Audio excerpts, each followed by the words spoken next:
What's your relationship to reading press, reading reviews?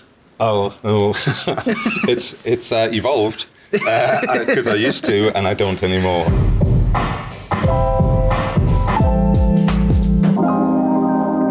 Welcome to the Margaret Herrick Library. We're here to celebrate Conclave, which has 8 Academy Award nominations, including Best Picture and Adapted Screenplay. I'm curious, how early into reading Robert Harris's 2016 novel did you get excited about the idea of adapting it? Like, was there a light bulb moment while you were reading it? There were two. There was one moment was very early on, sort of within about 20 pages, where John Lithgow's character says about the Pope's death, it's trending. And I thought that's kind of funny. I wasn't expecting that. And that was sort of the seed for a lot of the sort of absurd moments in the film that have to do with, you know, this clash between the sacred and the secular. But then the thing that really hooked me was Ray's character gives a homily where he says, "Let us pray that God will grant us a Pope who doubts." And there was something about that that felt then, and still feels now, subversive, you know, in a quiet way. So I sort of remember thinking then, oh, I really like this.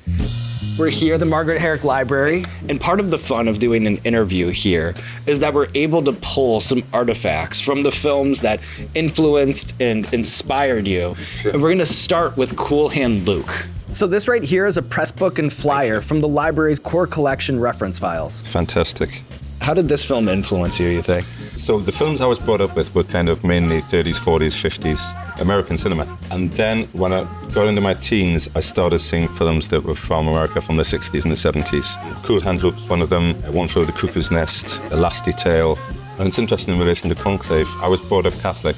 And I think a lot of these films, there was a kind of narrative to it about an individual sacrificing themselves for others. You know, Cool Hand Luke inadvertently sacrifices himself and becomes a myth to the other prisoners. Basically, there's a lot of like Christ-like sacrifice, and I think it must have connected with, you know, the way I was brought up as a child. For Barry Lyndon, this is a press book from the library's core collection reference files, and then these are photos from the library's core collection production files. I mean, I could have picked lots of Kubrick films. I think Barry Lyndon probably is the one I go back every time it's on. I have to sit down and watch it again. And I think I love Barry Lyndon for the same reason that I love Fargo, which is they kind of start as if they're comedies, and then, like the day going on, they gradually darken and get colder and colder. I think I love it so much because I think, well, that feels to me the closest sort of representation of the flavour of life, you know. Pure tragedy is a fake because it implies a certain sort of grandeur and seriousness, which actually we don't have, you know. We're ridiculous and absurd and also tragic. So from the 1959 film Pickpocket, this is a clippings file from the library's core collection reference files containing reviews of the film. What's your relationship to reading press, reading reviews?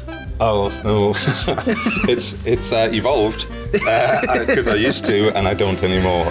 You know, because it's hugely destabilizing either way.